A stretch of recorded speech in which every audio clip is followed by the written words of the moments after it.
안녕하세요. 사연을 부탁해입니다. 오늘의 사연을 소개하겠습니다. 결혼을 몇 달 앞둔 어느 새벽, 동생에게 전화가 걸려왔습니다.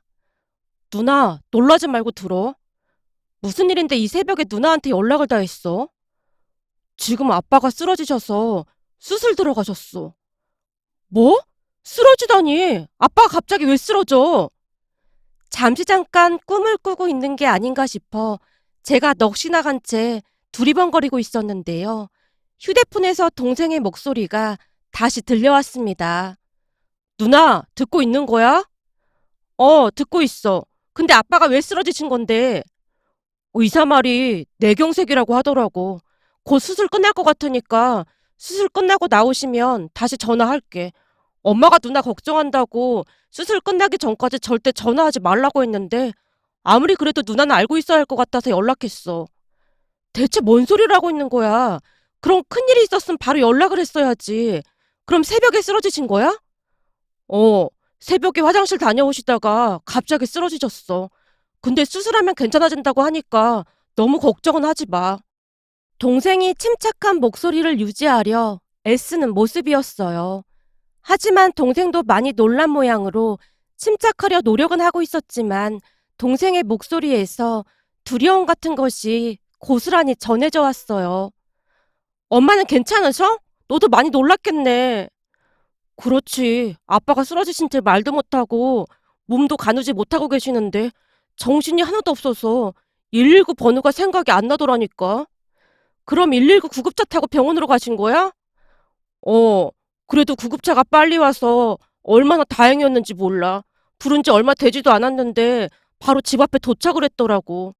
119 구급대원분들께 얼마나 감사했는지 몰라. 암튼 수술 끝나면 다시 연락할 테니까 너무 걱정은 하지 마. 라며 동생이 전화를 끊었습니다. 그 뒤에도 꿈인지 생시인지 분간이 되지 않아 창문을 활짝 열었는데요. 창문 밖에서 차가운 공기가 훅 하고 들어오면서 그제서야 현실로 돌아온 느낌이었습니다. 잠시 후 팀장님께 급하게 연차를 사용하겠다고 조심스레 문자를 남겼고 예비 신랑에게도 전화를 걸었습니다. 도연 씨, 나 지금 집에 좀 내려가 봐야 할 것 같아. 집이라니? 본가 말하는 거야? 어, 급히 가봐야 할 것 같아. 새벽에 아빠가 쓰러지셨다는데 뇌경색으로 지금 수술받고 계신데. 순간 저도 모르게 울컥한 채 예비 신랑에게 말을 하고 있었고 예비 신랑이 놀란 채 물었어요. 뭐? 뇌경색? 지금 상태는 어떠신데? 그건 나도 아직 잘 모르겠어. 우선 내려가 봐야 경과를 알 수 있을 것 같아. 동생이랑 통화를 하긴 했는데 내가 걱정할까봐 동생이 말을 아끼는 모습이더라고. 그래? 그럼 우선 유진이 너 먼저 내려가고 있어봐. 나도 회사에 가서 연차내고 바로 뒤따라 내려갈 테니까. 도현 씨도? 아니야. 내가 내려가서 경과 보고 연락할 테니까 굳이 안 그래도 돼. 그런 소리 하지 마. 우리 몇 달 있으면 결혼식이고 내가 사위인데 이런 상황에 사위인 나도 내려가야 하는 게 당연한 거잖아. 예비 신랑의 말에 순간 울컥하고 말았는데요. 평소에도 배려심이 많은 사람인 줄은 잘 알고 있었지만 그날따라 더욱 마음이 따뜻한 사람이라는 확신이 들었거든요. 그렇게 급히 운전을 해서 본가로 내려갔는데요. 엄마가 놀란 채 동생을 나무라고 있었어요. 누나한테 전화하지 말라니까 왜 전화를 했어? 놀라서 오다가 사고라도 났으면 어쩔 뻔했어. 엄마, 지금 그게 중요해? 이런 일이 있었으면 나한테 빨리 연락을 했어야지. 근데 아빠는 어떤 거야? 제 물음에 엄마가 애써 눈을 피하다가는 긴 한숨을 내쉬고 있었습니다. 그 모습에 걱정이 되어 제가 다시 물었어요. 엄마, 왜 그래? 수술이 잘 안 된 거야? 아니, 수술은 잘 됐다는데 앞으로 재활치료를 엄청 잘해야 한대. 재활치료라니? 설마? 그래, 오른쪽으로 마비가 왔대. 근데 재활치료만 잘하면 괜찮다고 하니까 너무 걱정은 하지 마. 재활치료도 엄청 힘들 텐데 걱정이네. 그래도 일찍 발견해서 얼마나 다행이야. 아빠 혼자 있다 그랬으면 진짜 큰일 날 뻔했잖아. 내가 볼 때는 하늘이 도운 거나 마찬가지야. 그건 그렇지. 하마터면 큰일 날 뻔했어. 엄마가 잠시 안도의 한숨을 내쉬다가는 다시 심란한 표정으로 앉아 있었는데요. 잠시 후 예비 신랑이 병원으로 들어오자마자 환한 미소로 반겼어요. 우리 이서방 왔는가? 바쁠 텐데 뭐 한다고 내려왔어. 고맙네. 고마워. 순간 말을 하던 엄마의 눈시울이 붉어져 있었는데요. 엄마는 저보다 예비 신랑에게 더 의지하는 모습이었습니다. 장모님, 많이 놀라셨죠? 처남도 많이 놀랐지? 처음에는 놀라서 손발이 막 벌벌 떨렸는데 의사가 수술이 잘 됐다고 하니까 한숨 돌렸네. 장모님, 우선 이거 하나 드세요. 처남도 하나 마시고. 이게 뭔가? 이거 우황청심환입니다. 많이 놀라셨을 것 같아서 오는 길에 사왔습니다. 세상에나, 우리 사이가 이렇게나 배려심이 많다니까. 고맙네, 고마워. 엄마가 예비 신랑의 손을 꼭 잡은 채 다시 감사 인사를 했습니다. 그 와중에도 정말 다행이었던 것은 빠른 시간 안에 병원에 갈 수 있어서 천만 다행이었던 것 같았어요. 그 뒤 다행히도 아빠는 재활 치료도 열심히 하면서 서서히 회복되어 가고 있었습니다.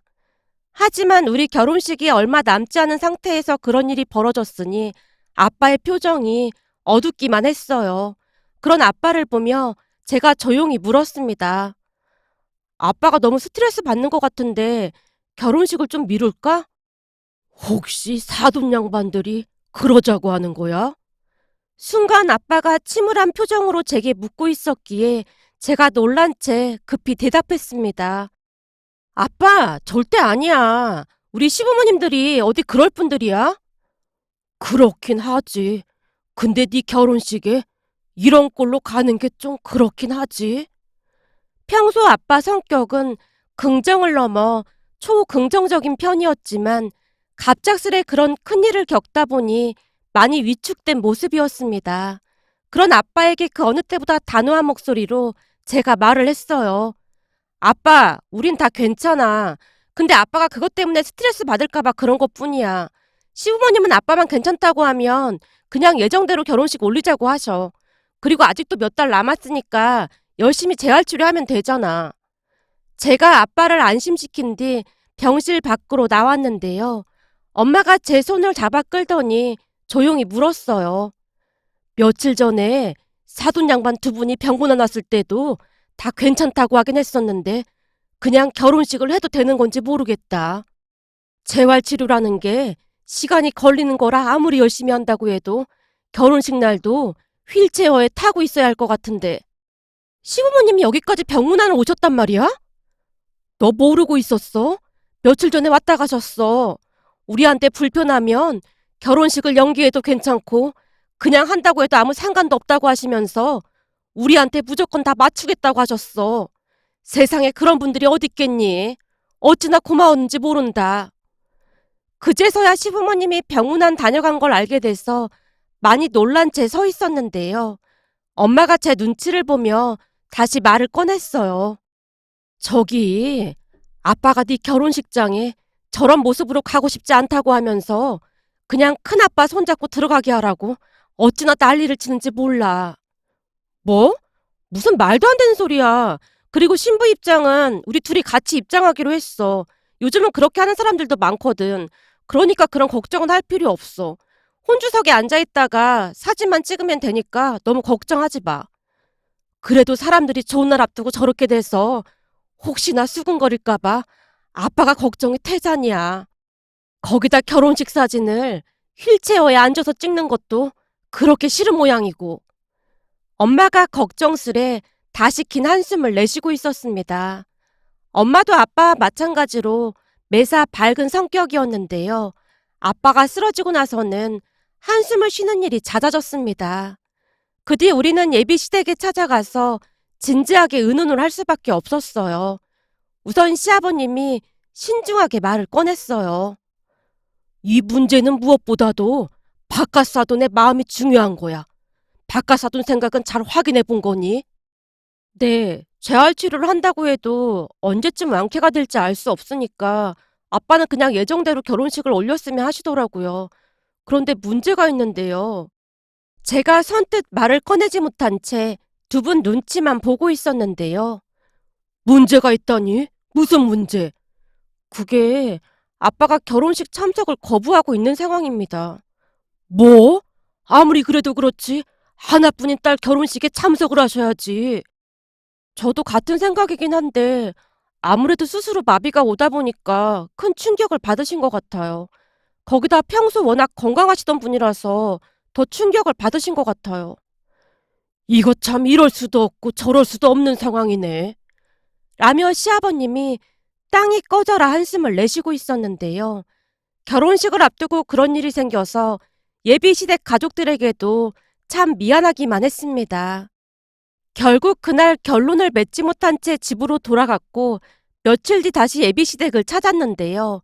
식사 후 예비신랑과 저는 거실에서 TV를 보고 있었고 예비 시부모님은 안방에서 무슨 대화를 하는 것 같아 보였어요. 그런데 주방에 물을 마시러 가다가 우연히 두 분의 대화를 듣게 되었습니다. 대화를 듣다가 저도 모르게 얼음이 된 채 계속해서 엿듣고 말았어요. 여보, 그렇게 하면 박가사돈이 상처받지 않을까? 그래도 어쩌겠어. 이 방법밖에 없는데. 내가 잘 말할 테니까 너무 걱정하지 말라고.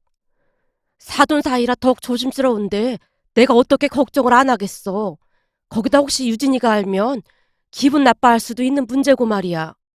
예비 시어머님이 걱정스레 말을 하고 있었지만 예비 시아버님은 이미 결정을 한 듯 바로 실행에 옮길 태세 같아 보였어요. 그 자리에서 무슨 일인지 바로 물어볼까 잠시 망설이다가는 그냥 모른 척하고 말았는데요. 대화를 몰래 엿들은 것은 충분히 오해의 소지가 있기 마련이었으니까요. 그 뒤 저는 몇 날 며칠을 온갖 상상이란 상상은 다 했던 것 같습니다. 결국 제일 친한 친구를 만나서 예비 시부모님의 대화 내용을 말하게 되었는데요. 제 이야기를 듣던 친구가 고개를 갸우뚱거리며 말했어요. 저기, 이건 그냥 내가 추측하는 거니까 너무 심각하게는 생각하지 말고 그냥 참고만 해. 알았어. 네 느낌은 어때? 그냥 그런 식으로 말씀을 하셨거든. 이게 참 복잡해. 그동안 너한테 들은 바로는 시부모님이 엄청 좋은 분들이라고 했잖아? 그랬지. 지금까지는 엄청 좋은 분들이었지. 근데 두 분이 그런 얘기를 했다는 건 앞뒤가 다른 사람들 그런 거 아닐까? 앞뒤가 다르다니? 그러니까 겉과 속이 다르다는 그런 말인 거지. 겉으로는 착한 척 하면서 속에서는 다른 생각을 하고 있는 사람들 있잖아. 우리 회사 선배 하나도 시어머니가 그렇게 겉과 속이 다르다고 하더라고.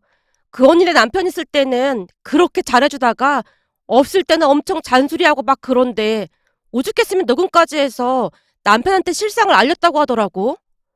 진짜? 그런 시어머니가 진짜 있긴 있나 보네. 있다 뿐이야. 찾아보면 엄청 많을걸? 암튼 그건 그렇고 내 생각은 이래. 아무래도 결혼식 날 친척들까지 다 오는 자리인데 니네 아빠가 휠체어 타고 나타나면 하객들이 얼마나 수군대겠냐? 특히나 말 많은 사람들은 좋은 일 앞두고 마가 꼈다느니 하면서 별의별 말을 다 하면서 수군거릴걸? 그러니까 니네 시부모님 입장에서는 그게 많이 부담스러울 수도 있지. 그런가? 설마 우리 부모님께 이상한 말씀 하시는 거 아니겠지? 우리 아빠 지금도 많이 위축되어 계시거든. 글쎄, 가장 좋은 방법은 도현 씨한테 물어보는 게 좋지 않을까? 안 그럼 계속 이렇게 안 좋은 상상만 하게 되잖아. 라며 친구가 제 눈치를 보고 있었습니다. 결국 며칠 후 예비 신랑을 만나서 잔뜩 긴장한 채 물었어요. 저기 도현 씨, 이건 그냥 우리끼리만 알고 있었으면 좋겠는데 며칠 전에 시부모님께서 하시는 말씀을 우연히 듣게 되었거든? 제가 예비 신랑에게 그날 있었던 일을 말을 했고 예비 신랑이 대수롭지 않게 대답했어요. 그래?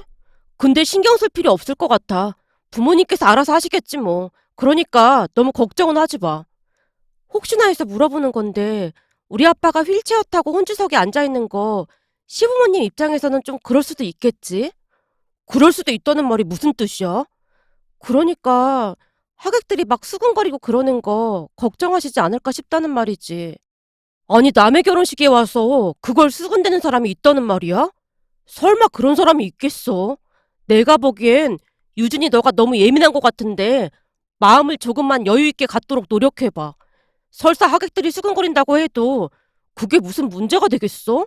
인성이 원래가 그런 사람들인데 굳이 상관할 필요도 없다 그 말이야.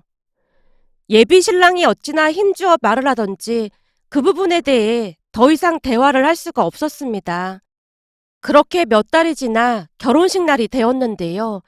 처음과는 다르게 아빠의 건강도 많이 좋아졌고 재활도 열심히 하는 모습이었지만 마비된 부분이 원래대로 돌아오는 건 결코 쉬운 일이 아니었습니다. 그나마 다행이었던 것은 처음에는 결혼식장에 오지 않겠다던 아빠가 마음을 다잡은 것인지 별말을 하지 않고 참석을 했다는 겁니다. 그런데 그날 기가 막힌 일이 일어날 줄 누가 알았겠습니까? 예식장에서 하객들을 맞이할 때까지만 해도 아빠가 잔뜩 긴장을 한 채 휠체어에 앉아있는 모습이었는데요. 모든 진행이 끝나고 우선 신랑 쪽 일가 친척들과 사진 촬영을 하고 난 다음 신부 쪽 일가 친척들과 사진 촬영을 한다고 사진기사가 말을 꺼내던 순간 시아버님이 성큼성큼 걸어서 아빠 곁으로 다가가는 모습이었습니다. 그리고는 생각지도 못한 시아버님의 모습에 다 같이 숙연해질 수밖에 없었어요. 시아버님이 아빠에게 귓속말로 속삭이는 듯 하더니만 미리 준비해온 띠를 가지고 아빠 오른쪽 다리와 시아버님 왼쪽 다리를 묶는 듯 하더니만 아빠와 어깨동무를 하고 일어나는 모습이었거든요. 그 덕분에 아빠도 별 힘 들이지 않고 일어나고 있었어요. 그 바람에 시끌벅적하던 결혼식장이 일순간 조용해졌는데요. 시아버님이 조용히 구령을 하면 아빠가 천천히 발을 떼는 모습이었습니다. 그렇게 사진 촬영을 하기 위해 두 분이 어깨동무를 하고 나란히 서 있는 모습에 여기저기서 환호가 터져나온 건 물론이고 눈물까지 훔치는 분도 계셨습니다. 특히나 고모가 흐르는 눈물을 주체하지 못하고 있었어요. 물론 엄마와 우리 남매도 감동의 눈물을 흘린 건 말할 것도 없었고요.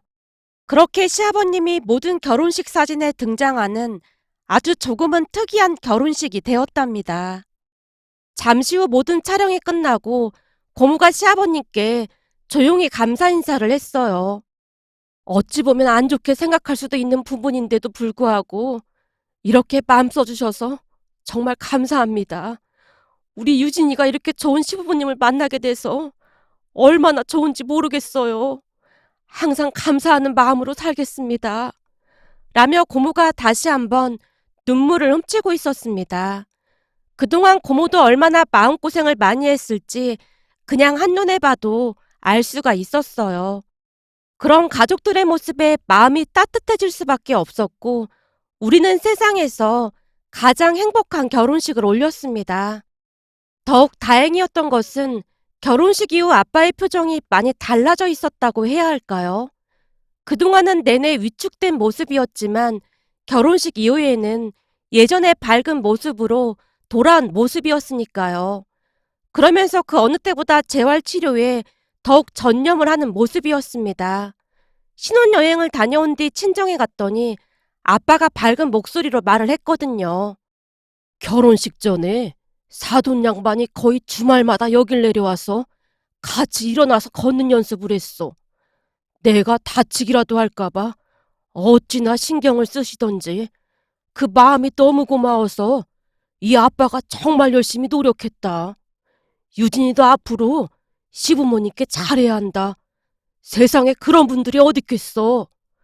라며 아빠가 몇 번이나 당부를 했는지 모르겠습니다. 잠시 후 주방에서 음식 준비를 하고 있던 엄마에게 다가갔는데요. 엄마가 감격스러운 듯 말을 꺼냈어요. 말도 마라. 결혼식 이후로 네 아빠가 재활치료에 더 열심히야. 바깥 사돈이 재활치료 다 끝나면 부부 동반으로 같이 여행 가자고 했거든. 네 고모는 농사 지은 고구마랑 이것저것들을 잔뜩 사돈 댁에 보내드리기도 했어. 고모가 시부모님께? 말도 마. 네 고모가 박하사돈 양반 팬이 돼서는 팬카페를 만들어야 한대나 뭐래나. 지금 난리도 아니야. 친척들도 다들 입이 닳도록 칭찬하고 있고 말이야. 어디서 이런 사위가 나타난 건지 유진이 너는 전생에 나라를 구한 게 분명해. 그니까 시부모님이랑 이서방한테 무조건 잘해야 한다. 라는 말을 한 100번은 넘게 한 것 같습니다. 그 뒤에도 아빠는 오랜 시간 재활치료를 하긴 했지만 이제는 많이 좋아져서 불편함 없이 홀로 걸을 수 있을 정도가 되었답니다. 얼마 전 엄마에게 전화가 걸려왔는데요. 시부모님과 함께 여행을 간다고 한껏 들떠있는 모습이었어요. 말도 마라. 지금 아빠는 신나서 잠도 못 자고 있고 니들 고모는 봉투에 돈까지 넣어와서는 잘 대접하라고 난리도 아니잖니. 안 받겠다는데도 굳이 넣어주고 갔어. 고모가 얼마나 좋아하던지 고모 입이 귀에 걸려 있더라니까. 엄마가 행복을 만끽하고 있는 모습이었습니다. 그 모습에 저까지 행복해졌는데요. 문득 이야기를 듣다가 시부모님께 너무나 감사한 마음이 들어 이렇게 글 남겨봅니다. 오늘의 사연은 여기까지였습니다. 즐겁게 보셨다면 구독, 좋아요 부탁드립니다. 고맙습니다.